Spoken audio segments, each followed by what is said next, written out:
Hey listeners, how's it going out there? This is Lavender Moon. And this is Pisces Moonflower. Today we are going to do a deep dive into self-care and manifesting abundance. Isn't that amazing? It's the Empress, y'all. So when you guys look at the card, it's really cool. It's got a yellow background, and in tarot, yellow means it's a very positive card. Not only that, she's got this crown of 12 stars on her head, and that represents all the zodiac signs. So whenever they say that you show up really strong and powerful in a reading, we all show up on this card. Isn't that awesome? So cool. So cool. And I love the gown that's covered in like the pomegranate pattern, which is divine feminine power. You know, you think Persephone and the pomegranate seeds. And then she's on that throne and there's like the field of the wheat. And that's like fertility. In a lot of cards, she's depicted as being pregnant. And she's got all those pillows behind her, like propping her up and making her feel really comfortable. So it's really a card of comfort and self-care and pampering. And then we've got, that heart with the Venus symbol on it. So again, more femininity, divine feminine. This is awesome. And all that wheat, that's abundance. That is her harvest for that year. She is living large this winter. And then you've got the background with the lush forest, the flowing river, which it's symbols of emotional and spiritual abundance and intuition and the natural cycles of life. So not just the abundance of money and financial things, which a lot of people, when they think of abundance, they think of money, but abundance could be really any aspect of your life. You could be abundant in friendships. Mm-hmm. You could be abundant in love and, family. She also holds a scepter. And that scepter means that she can manifest anything very easily. She can just wave that wand, that scepter, and poof, she's got it. And that's something that we really need to, look into in ourselves, is that we are the co-creators of our reality. We can make anything happen that we want to. We just have to have faith in it. 100%.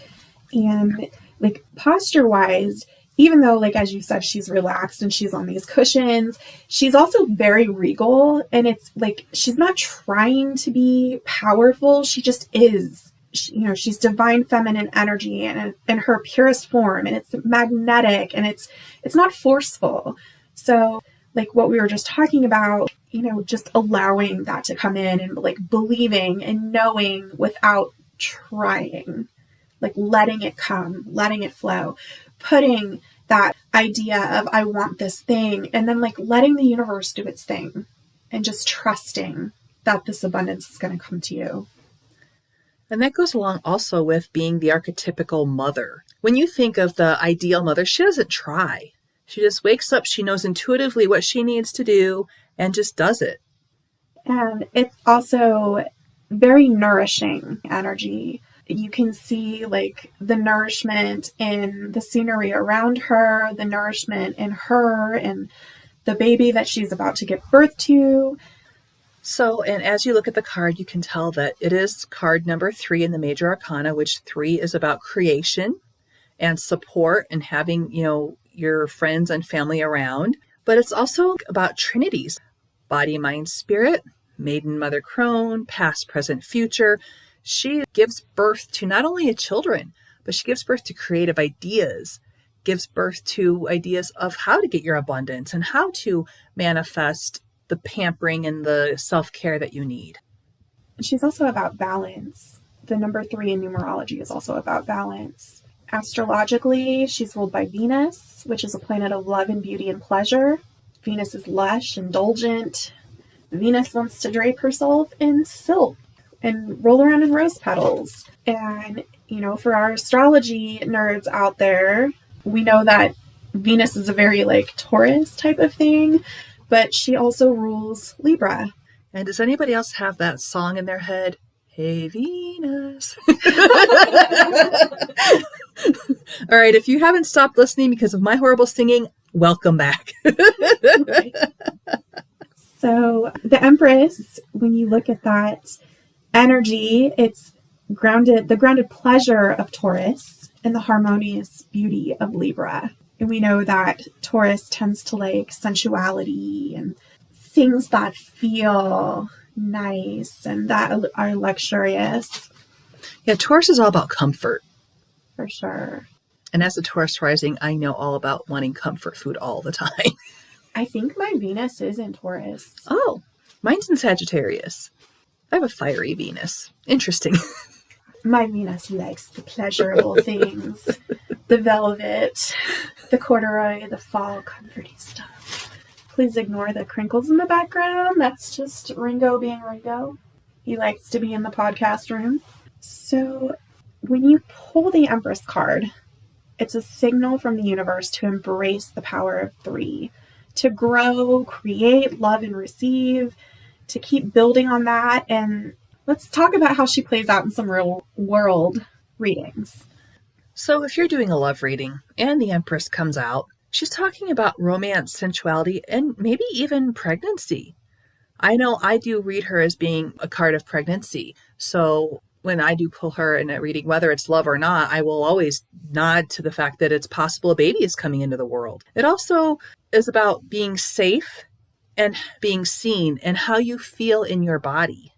So for a lot of us, especially women, we grow up being told that we should be seen and not heard. And sometimes being seen is really hard, especially when you grow up in that. Well, I think maybe, like, are you talking about, like, when you grow up in that religious upbringing that's very patriarchal, and it's like the woman is more about, like, taking care of the house and the family, and sometimes, like, they kind of feel like they get lost in that, like, image of, like, the family or the mother, and she doesn't have, like, really her own individual identity. You know, she's wife and mother.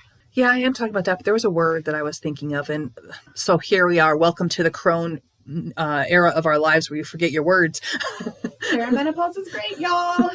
I'm telling you, us Gen Xers are being very loud about it, aren't we? For sure. Get on Threads sometime. But you know what? I mean, like, I asked my mom about perimenopause, and she was like, oh, no, it was fine. I didn't really experience anything. And it's like, on the other hand, I've got, like, the memory loss, the hot flashes, like, the anxiety, like, all the things that I didn't even know because nobody talked about it until our generation. Right. That were part of it. So yeah, I don't remember a whole lot about what my mom mentioned. She said she started getting menopause, and I think she had hot flashes, but then she had a total hysterectomy. And so then I don't know. And when I ask doctors, they don't tell me anything. Yeah. Well, and that is a whole other topic. My husband and I were just talking about it yesterday, about how, like, doctors, they've never really studied at great length the women's body and women's health. And, you know, they love to say, oh, putting in an IUD or getting a colposcopy or doing any of these things. Oh, it doesn't hurt. You'll be fine. Right. So, I mean, like, this is a whole other topic on itself, but, you know, it's just, it's crazy. I really think that with everything that's going on and all of us Gen Xers being loud about this, we're going to make some changes, guys. It's already happening. If you have been on TikTok for a hot minute, you've probably seen Just Being Melanie and her We Do Not Care Club. It's hilarious, but it's real, guys. We are going through stuff that no one has ever talked about. They just, like, hushed and brushed it under the rug, and it's just the change. Well, what does that mean? Yeah, it's been fun. It's been fun. And I've started only recently the little, like, irritation things. Like, I was leaning against my husband watching TV the other day, and I'm like, what are you doing? He's like, that's just how I breathe. And I'm like, could you stop? Oh, no, you're sure your husband can't stop breathing, honey? And I'm like, I'm sorry. I don't know why that's so irritating right now. I think I find what's irritating is just people in public in general. I am almost 46 years old. I have kids in elementary school. And I go pick them up. And when I pick them up, people are like all about, I have to be first. Mm-hmm. Okay, fine. I can wait in line. I'm not worried about that. But then driving out, we have special rules. Like, you're not supposed to turn left on the street. People do it all the time. And I'm in my car like, you're not supposed to turn left. And then we've got people that drive up in this line. And I opted not to do that anymore because I didn't want to be part of a problem. It's a whole other issue that I don't even want to get into here. But so I'm pulling out of this office street because I don't park in a parking lot, because that's another issue too, because people in the parking lot think they have first dibs to get on the street, even though I'm on the street driving. And then I'm trying to turn right, and all the people that are in the line, driving in the line, are pulling up and like not even paying attention that they're not part of the traffic. Yeah. Okay, so that's what's annoying me.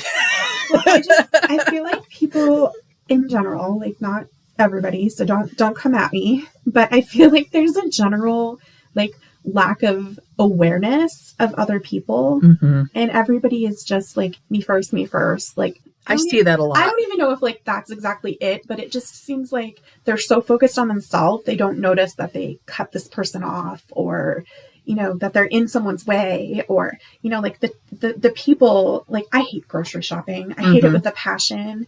And it never fails that there are two people with their carts blocking the middle of the aisle having a conversation.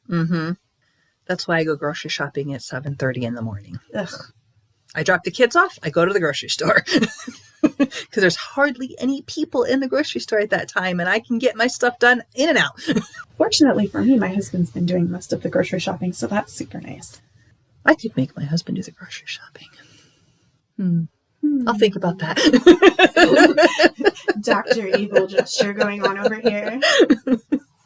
But anyway, back to the Empress.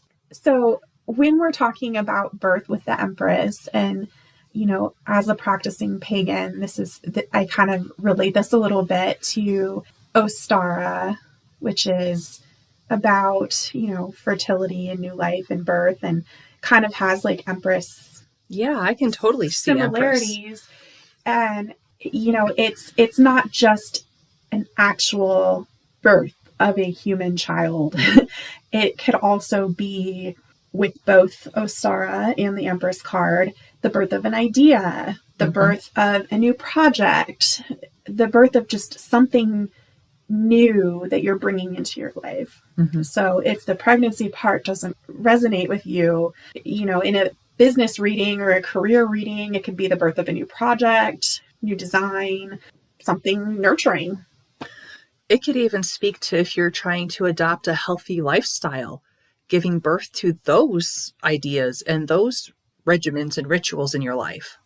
Yeah, that's a little bit what I'm focusing on right now. Speaking of Empress energy, is, I feel like sometimes like such a dumpster fire of a human with everything going on like in life, but just, okay, every day, like add something new. Like the other day I got up and did a meditation and stretched before I got out of bed. And I've been seeing a nutritionist, and, I don't get enough protein as a vegetarian. So just, I found this clear protein drink that a coworker actually recommended. So I've been drinking that, and it's like not super thick like a regular protein shake. It's like drinking like a fizzy flavored drink, but it's still 20 grams of protein. So I'm like just, getting up in the morning and putting my big tumbler thing filled with water and packing my lunch. So just doing these things to nurture myself and nurture my body, because perimenopause and weight gain, and don't always feel great about myself. And so